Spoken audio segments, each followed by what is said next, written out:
Good morning. We're going to talk about Freedom Field. It used to be owned by Donnie Christian, which he was a fucking piece of shit as well. He ought to take his last breath and stop utilizing the oxygen. It's a waste of fucking tax dollars.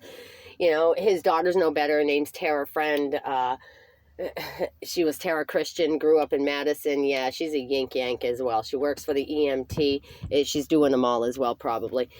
So, yeah, she's in with all the cops and everybody like that. With that being said, you know that her daddy was covered every time there was drugs and fucking prostitution and rapes that happened. Look up in Somerset County public records and find out how many times the cops went to Freedom Fest. Freedom Field, Harmony, Maine, 77 Carson Hill Road, okay? With that being said, it is not any better today, September 10th, 2022, than it was when Donnie Christian had it 2 years ago. There's nothing but drugs and alcohol out of here.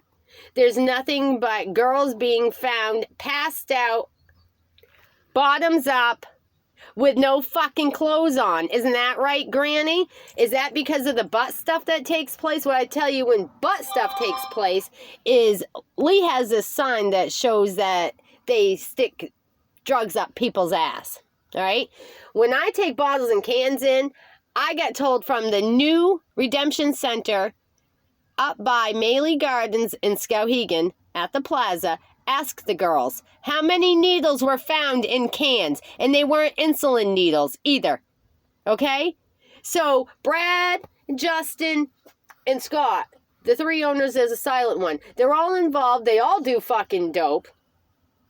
And what they've told the security is when they come in, search them, confiscate it. If you see it, it's yours. That means if you see the drugs, you take the drugs, you make the drugs yours, and you do what you want with them. Isn't that right? So, why is it that Brad, this is supposed to be such a family event, but I can account for every motherfucker that came into that cabin and talked about what drugs they have on them and how much they're selling them for. With that being said, you all better take note that I'm going to make sure the whole fucking state of Maine knows that this is not a kid-friendly place. There's nothing but drugs, alcohol, and rapes that took place and still take place. I don't know about the rapes, but I know about the drugs and alcohol because I'm the one that has to watch it, deal with it, and I'm not anymore. Isn't that right, Lee? Yeah. I'm going to share more with you as I think of it, and I'm also going to video more, improve it.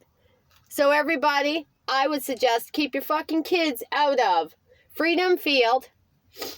And there's this kid named Fletcher that has his daughter up there. Yeah, that will be mentioned to DCYF. She should not be around anything like that. I'm pretty sure that I got accused of making that accusation before. It's no fucking accusation. The kid is there, and don't ever accuse me of doing something because, motherfucker, I'm gonna do it. I am calling DCYF, and I will tell them my full fucking name, and I will make sure that Fletcher is made aware publicly. You should not have your daughter at Freedom Field. You knew that in the beginning. You've been selling drugs yourself out of the cabin that you stay in. That kid is not clean. She doesn't have proper anything. With that being said, you shouldn't have anything to do with that child or any children. Goodbye, Fletcher.